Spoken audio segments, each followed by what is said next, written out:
It's the Puck Boys Fantasy Hockey Podcast with James, Welcome, Puck Boys. Derek, Quality content. Spencer, He's an asshole, but goddamn, I would love to meet that guy. and Max. All right, welcome to episode 13 of the Puck Boys podcast. This is Max, once again, joined by James, Spencer, and Derek. And this is just going to be a special little short episode because we haven't done an episode in over a week, and some big things have happened. Don Cherry was fired. Mike Babcock was fired, and Derek fired his sleeves. I don't need those. Oh, he's so fucking handsome. He's been sculpting those pipes like Dude. you wouldn't believe. I am handsome as fuck. So, Hell yeah. first off, let's talk about the big one that everyone has been talking about, at least in Canada for the last week or so. Don Cherry, 38 years. 38 years on Coach's Corner, and they unceremoniously cut him loose. I mean, I'm going to say I think he kind of deserved it. And I think what people are misjudging about the situation is that he wasn't fired for saying what he said. He was fired for a long list of Jimmy rustling. It's been banked for years and Yeah. years and years, but because he's looked at as a Canadian icon, one of the greatest Canadians of all time, in some people's opinions, you know, you got to stick him around. But now it's a fucking world that we live in. You can't say that kind of shit at all. And that was one last straw too many. Does that make sense? Probably One not. last straw too many. One last straw too many. Yeah, it's been a sticky week in my field because a lot of people are very upset about it, and it permeates down to my role. And I have nostalgia over this because this reminds me of something else. Baby, It's Cold Outside. You guys know the whole issue with Baby. yeah. It's Oh, yeah. Fucking so I remember dumb. that. Unbelievable. Yeah, so Baby It's Cold Outside is a song from the 20s that gets played every Christmas season. Now, radio stations, they usually, depending on the station, take over their December broadcasting with Christmas songs. Now, last year, my station was playing that song, but the CBC cut that song, and we, all of a sudden, were getting people mad at us just because they were like, oh, radio station, you're bad. And so we were having like angry phone calls every single day, and the same sort of thing is happening, not quite to our station, but I know people in other places who are getting angry phone calls about this Don Cherry thing. Yeah. And that segues into my other point. Don Cherry is Baby It's Cold Outside. I think he is. I think He you're is. right. Baby, he's cold inside. Maybe he is cold inside. I mean, grapes, what can I say about grapes? I mean, it's been a long time coming. I think everyone kind of saw the writing on the wall. But I will say this. He is one entertaining guy. And I'm going to be whether you like him or not, and I'm not saying I do, but he was entertaining. It was must-watch TV for years and years and years. Now, am I condoning him saying whatever the fuck he wants, whenever the fuck he wants? But No. here's the thing. I don't think it was must-watch TV. I think, again, I'm going to be using this the entire time. It's Baby It's Cold Outside. You don't even notice it. You don't really even like it. You don't really even care that it's there. But as soon as it's taken away, all of a sudden, you want it back. For one, I haven't sat and watched the Coach's Corner segment in a long time. Do you realize that he's on the top 10 Canadians list of all time? He is. Back in 2005, he Of came all in at time. what, like Remember number that? 7? I Seven. disagree. Yeah. I think I it was 7. disagree because I'll tell you what. After over the the insulin years, guy. maybe not recently, Yeah, insulin guy, Don. maybe not recently, sure, but I remember when he went after Matt Cook.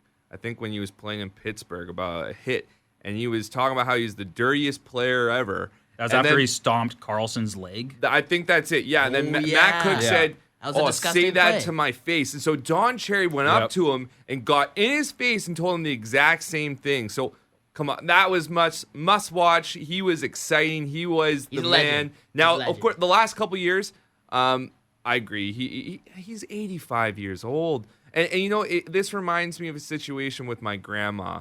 Right when she used to say things that you kind of shook your head at. Shook When your hood. When you shook your hood. you shook Aye. your hood, Grandma. Shook your hood at me. But Grandma, she- must should should not not be be shaking shaking your your hood hood at at your your grandma.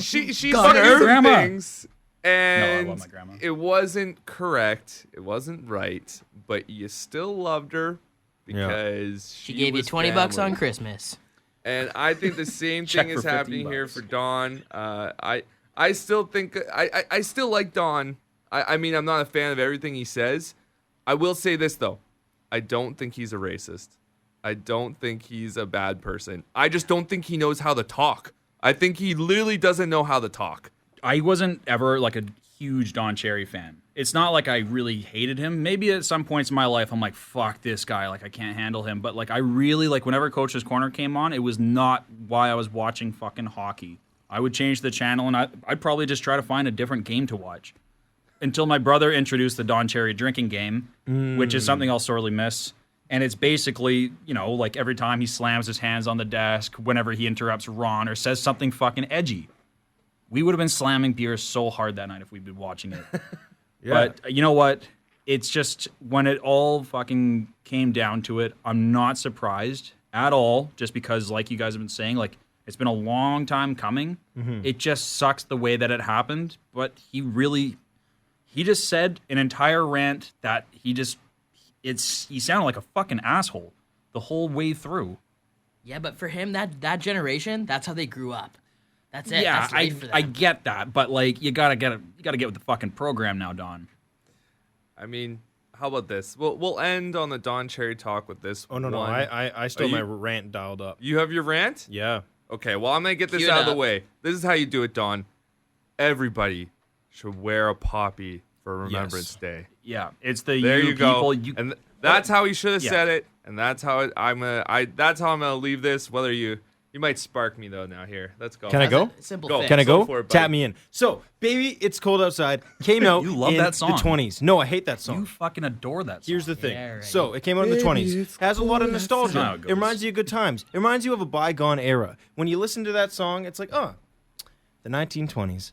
Or maybe when I grew up, sitting around the fire with my family. It does not represent what it used to represent, and it stayed long past its time, even though it doesn't really belong in this age anymore. Now, I'm segueing this into Don Cherry not being that good of a broadcaster these days. He can't get, as Spencer said, a thought out. He can't broadcast as well as someone like Ron McLean, who's very slick, he's very professional, he knows what he's doing, he knows how to play the game. Grapes is 120 years old. Like he's done. He's Give or take. 85. He should have I'll take. stepped down a couple years ago on his own terms. This was always going to happen.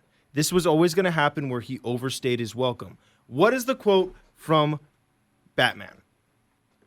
Where are my parents? Wrong one. I'll You be back. either die a hero or you live long enough to see yourself become the villain. Don Cherry is exactly that. He could have stepped away when it went from CBC over to the new company, and he would have been lauded. He would have stayed at number 7 in the all-time greatest Canadian list. It would have been fine. But he was always going to get too old for this current game. It has changed far too much from when he was a player, when he was a coach, when he was an early broadcaster. He doesn't fit anymore. He's Baby It's Cold Outside. It's fine the way it is. There's nothing really problematic with it, but it just doesn't fit in this era anymore. And here's the thing with him not being racist. If he truly isn't racist, why didn't he at some point in this whole thing where he's rolled out his podcast, where he's rolled out all these other things, why didn't he come out and say, hey, when I said you people, I actually didn't mean immigrants of color. He didn't have to apologize. Pride. Well, you saw the interview that he had, and he said, well, yeah, you know, it could have been the English and the Scotch. And it's just like, okay, we get it, Yeah. but it's not how you He's present too it. I'm not full- saying he's he too had to full come of out and himself. apologize. I get the whole like, oh, he's a straight talker, he's a straight shooter. But if he is what he's saying where he wasn't racist, he could have just come out and clarified. And he hasn't clarified. He hasn't apologized, but he hasn't even really fucking clarified. Semi-clarified. Semi-clarified, but not really. It wasn't much. And also the fucking interview that was being done was it was total Bush League, because I was watching it and the Yeah. girl was just like, so you're not apologizing? Yeah, and then when it it was went to tough. CBC and then they were Yeah. actually doing it, it's like, Don Cherry refuses to apologize. It's like, ridiculous on both you sides. guys, Yeah, it is. You guys are all being pricks. But yeah, Baby It's Cold Outside. You know that song, it has a full role reversal in it. It's the guy asking the girl to stay. He's like, no, stay here. Yeah. Like, don't go. I want you to stay. He's in love with her. And then the role reversal, the girl says to the guy, I want you to stay here. I love you. Fuck people. Great song. Yeah, Love Elf. It's like Don Cherry. It's a poor choice of words because, and we can go in more depth into this because I've done a lot of research on that song because it's relevant to my industry. When you look at the historical context of that song, the whole "What did you slip in my drink?" that isn't Oh, I actually forgot about that line. because if we're really getting into it, roofies didn't actually exist back then. So we're assigning something from our generation back to them Not that that you wouldn't know have of. actually applied. It's because, yeah, making As some we know them. cocktails. Okay. I'm gonna get in here real quick and say this. Yes, Don deserved to be fired. Yes, He has now started his own podcast called The Grapevine. Actually, he revived The it. It Grapevine. was Did already a thing. Oh, you're serious? He actually has his own pod. Yeah, I his think own that's podcast. great. I think he Shit. still has a role. And that's He where already he's released an going to episode. be. He's not going to be on TV anymore. You're right. He should have bowed out last year. I mean, 85 years old on TV. He can't talk. He can't get out a clear message.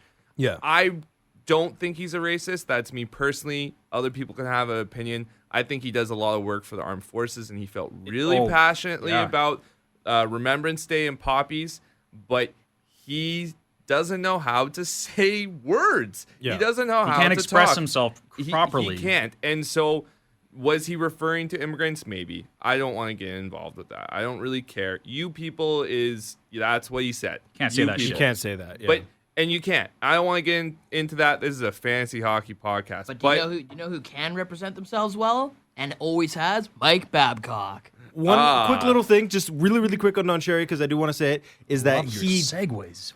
did earlier in that segment, and no one talks about it, he did a big thing for, I believe, the kid he was talking about had MS. Yes. Nobody mentioned it. So Exactly. Don Cherry, he does have a big heart for certain things. Military, sick kids, he does a lot of stuff like that. So I'm not saying he's a bad guy. I'm just saying he's not a great He's broadcaster. probably a fucking really, He's probably really, a really good guy. So yeah, we'll leave it great-hearted at that. person. But yeah, Right. says stupid shit pretty much every single time he's on TV. But All right, well, You know who doesn't say stupid shit every time he goes on TV? Mike Babcock. Except for the hot dog story. well, do you think he's still betting on himself right now? dude, that was yesterday. NHL coaching is a brutal industry because you're always going to be the first fall guy because they're not going to get rid of the star or the GM before they get rid of you.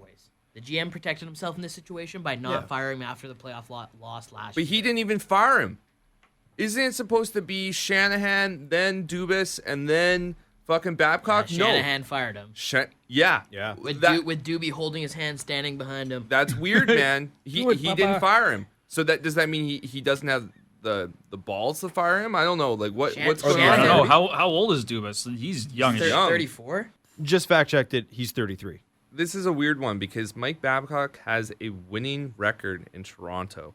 He has a 173, 133, 45 record in 5 seasons in Toronto. He's 5 seasons into his 8-year deal that he signed where he's making $6.5 million a year, $50 million contract. which is just crazy. So this is a head scratcher. I know they've done pretty poorly. I mean, their record this season is 9-10-4, and they're 0-5-1 in their past 6 games, including 2 really bad losses to Vegas and Pittsburgh in their last 2 games. But I think this is a really rushed move for the Toronto Maple Leafs, and the rest of Canada is laughing at you because this is just kind of a They just why? had to make it out of one first round playoff matchup, and Babcock's still alive today. I think this means one of two things. It either means he has lost the room and maybe a group of leaders within the team because they do have strong leaders in that team. He's lost Matthews Tavares. for sure. Yeah. And they're always going to keep those guys on a higher hierarchy than Babcock. Tavares and Matthews and probably Marner are going to be above him. So if one of those guys, or all three of them, came and said, like, this guy's not working, trade me or get rid of him. Extreme example, but we never know. I could see that as one example. Or he's the scapegoat. I think so. He's the scapegoat. I think I so. think it's one of those two scenarios. Kyle Dubas also gave a speech in 2014, and in the speech he says basically exactly what happened. So he explains how he's seen in his days of being a GM how you can take the same group of players, switch the coaching staff, and have huge results. It's happened a lot of times. Literally 6 years ago he said that, and now today he's doing it in the NHL. I think it's important to note this firing is also because Dubas and him do not have the same vision for the lineup that is there currently. And you know who won the Calder Cup in 2018? Kyle Dubas and the newly appointed coach, Sheldon Keefe. Sheldon Keefe. There you go. Didn't Pittsburgh do this twice where they fired their coach, replaced them midway through the season, then went on to win the cup? They did. Twice. Yeah. You guys like Mike Commodore? Oh, yeah. I love Mike Commodore. Yeah, I'm See that hair? a big fucking Mike Commodore fan. I also love Mike Modano. A lot of mics are good, but yeah, okay, I know what you're getting at because that is bullshit. The whole thing behind fucking Babs scratching Mike Modano with not many games left in the season. Mike Modano, he planned on retiring that season. His forever games played will be 1,499 games due to Mike Babcock. He sat him right before 1,500? Yeah. Yeah. He Within the sat him, and he didn't get 1,500 that year. Yeah. Yeah, this year. Purely out of dickheadism. Yeah, this and year he was, nothing. he Good was word. sitting, what's his name, Spezza, in game 1, home Yeah. opener. That's Home right. opener against He's fucking never been Ottawa. scratched. Never. Never. So just bear with me on this. I'm going to read Mike Commodore's quotes. All right. Folks, I've been dreaming about this moment for years. Hey, Mike Babcock, the entire Maple Leaf organization has had it with you. The players and the entire front office are sick and tired of your arrogance. Pack your shit and beat it, you piece of shit. No way. You're a total failure in Toronto. Let that Holy sink in, you arrogant shit. prick. Your daily national TV time is over. Finished. You're a fraud. Nobody gives a shit what you have to say anymore. Let that sink in, you arrogant prick. Hashtag pack your shit. Yeah. Let the Sheldon Keefe era begin. Go Leafs. Fuck Babs. So Wow. I'm a little. Shit. Oh, and there's little so much more. So did Babcock ever coach Commodore? He did. Yeah. And What so team? Mike Commodore, like his Twice, reason. actually. Yeah. He coached him in Anaheim, right? And Yep. then he coached him in Detroit. Detroit was the Yeah. big one because Commie was a free agent going into that season. Oh. Or like, it was pretty much like July 1st. And he wasn't expecting a phone call yet. And then he got a phone call from, I'm going to say Ken Holland. I'm guessing it was Ken Holland at the time. And he got a call and it's like, hey, like, we want you here in Detroit. He's like, okay, well, does fucking Babs want me there in Detroit? And he's like, yeah, he wants you. He's like, are you sure? He's like, yeah, no, he totally wants you. And he's like, all right, he's not going to fuck me, is he? He calls Babs, just has a one-on-one, and then fucking Babs answers. He's like, hey, Commie, how you doing? He's like, the fuck? And then he's like, you're not going to fuck me, are you? He's like, no, I'm never going to do that.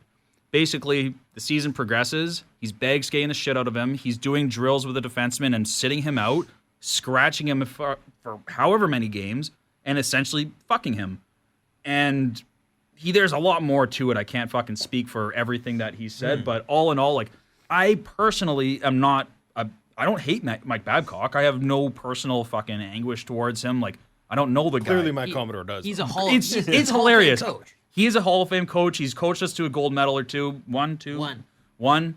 And so, like, he's entertaining on the media, you know, but the behind-the-scenes stories about him being an absolute malicious fucking prick, you know, it sucks. But after 5 years of being with the organization, it's time for him to pack his shit.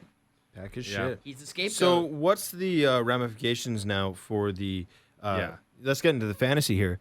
Yeah. Is there going to be any hiccups as they transfer from a Hall of Fame coach to an AHL coach? Some guys are going to get some good playing time. But they're not gonna go. But don't No. expect them to go from train wreck to top of the league in 2 weeks. Like, it's Not gonna be at a all. huge learning process. But definitely, guys are gonna get more time. They're gonna change it up. Just like one of Jim's boys. Tyson Yeah, Tyson and Berry should that's be moving it. on to the power play. Just things like that, right? I think Tyson Berry is going to be the one who benefits the most from this coaching change, just because he hasn't had a lot of power play time because Morgan Riley has been on the power play all season and Has he been on the second unit or not like even that? he has been on the Berry? second unit, but I mean they have such a loaded first unit that I think Toronto's going to do just fine. Come on, you have Austin Matthews and John Tavares as your 1-2 centers. Austin Matthews plays the entire power play every Yeah, time. and your boy Marner. Mitch Marner's hurt right now. That's hurting Toronto, but God bless him. But they still have William Nylander. They still have a bunch of good wingers that are playing hard. So I think now that there's no favorites, now that this is a fresh start with a new coach, I think he's going to be running all four lines. I think he's going to be running all the defensemen. So don't look at those stars to maybe produce more, but look at the guys on the second, third line, on the second defensive pairing to be more involved, and the fantasy value there might go up. So those guys like Tyson Berry, Jake Muzzin, or I don't know, second or third. You know what? I'm going to call it Jason Spezza. I think will have a better fantasy value now going forward if he can play. I hope so. Because Yeah. if he's not benched, he might actually be a good third, He's- fourth line he's center. been benched like 8 or 9 times this season. Yeah. I'm not going to agree with you on that. No? No, just plain and simple. I think that he's at the end of his career. He doesn't have too much time left, and he'll be a good fourth, third liner kind of guy, but he will not be. No. No, he's a I one agree. day. He's a one day pickup man. That's it. That's it. He- That's what I'm exactly. trying to He's say. like the Sunday pickup guy, That's right. potentially, because he's probably center right wing still. He always has been. And so. even if he has a good game, kill it. For- You're on for- top. Yeah. Sell him. Get rid of Just him. keep an eye on him. I'm just saying, in a really deep format, you might want to pick him up for a game if you had to. Yeah. But yeah, he's past his prime. I don't believe he's going to be a superstar anymore. But I think on a team where they have so much offense up front, those secondary guys now could have more value. That's what I'm trying to say. Yeah. All right. Well, let's end it there. Babcock, bring a coat. It's cold outside. Pack your Great shit. song. Pack your shit. That's it for episode 13 of the Puck Boys podcast, the Fantasy Hockey Podcast, where we talk about fantasy for 2 minutes. James is still stupid. Goodbye. Good night. Game over.